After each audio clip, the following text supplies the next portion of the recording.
Hey everyone! In today's video, we're going to talk about how to reset an app on your iPhone without deleting it. First, open your settings. Now scroll down and tap on General.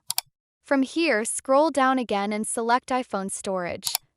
This section shows all the apps on your device and how much space they're using. Find the app you want to reset and tap on it. Now, instead of deleting it, tap on Offload App. What this does is remove the app's core files, freeing up space and clearing its cache, but it keeps your documents and login details intact.